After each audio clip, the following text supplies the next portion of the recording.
네, 글로벌 교육 뉴스 브리핑입니다.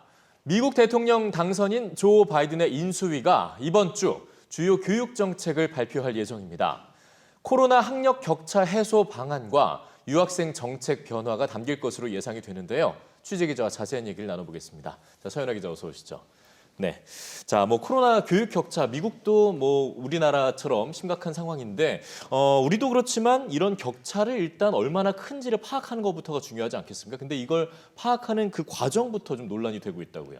예, 사실 미국도 한 학기 넘게 이 등교 수업을 제대로 못하고 있는 지역이 많습니다. 네. 그런데 우리처럼 중앙정부가 직접 원격 수업 기기를 나눠준다든지 어떤 돌봄 교실 운영에 관여를 하지도 않고 있기 때문에 취약계층 학생들의 돌봄 공백, 교육 공백은 사실 더 클 수밖에 없는데요. 예. 이 격차를 줄이려면 격차가 도대체 얼마나 되는지 먼저 파악할 필요가 있겠죠.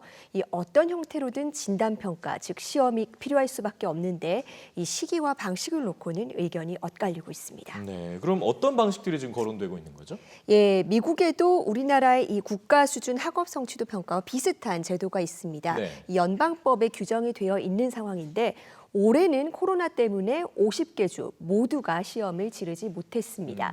이 가뜩이나 지금 미국 코로나 상황이 심각한데 당장 급하지도 않은 시험 때문에 등교를 해라라고 한다면 현장 반발이 클 수밖에 없는 상황이고요. 그렇겠죠. 예, 또 사실 전통적으로 민주당이 이런 일제고사 형식의 표준화 시험을 좋아하지도 않습니다. 네. 왜냐하면 이 점수 낮은 학교들을 가려내고 이게 본의 아니게 학교와 교사 평가로 연결되면서 아이들에게 좀 불필요한 압박을 준다는 이유 때문인데요. 네. 이 비슷한 이유 때문에 우리나라도 국가 수준 성취도 평가를 지금은 표집 방식으로 바꿨죠. 예.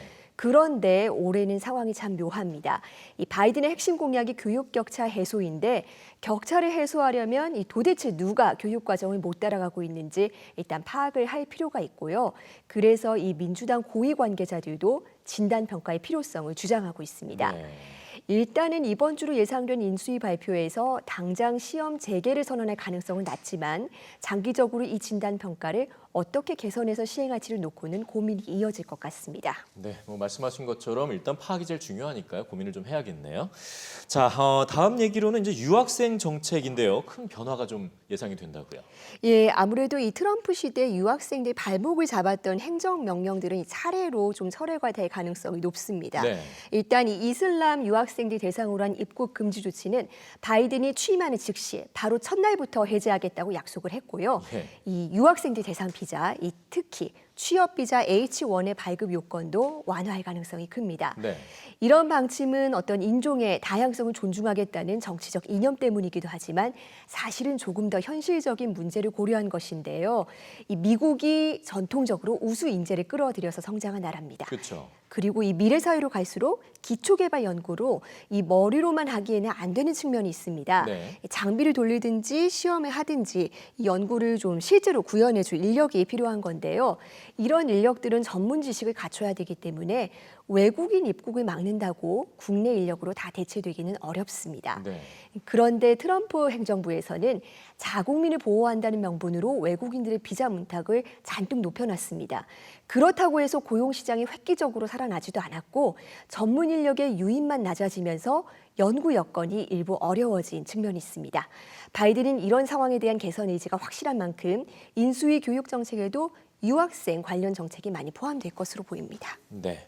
궁극적으로 우리나라 학생들에게 이제 미치는 영향이 좀 궁금한데요.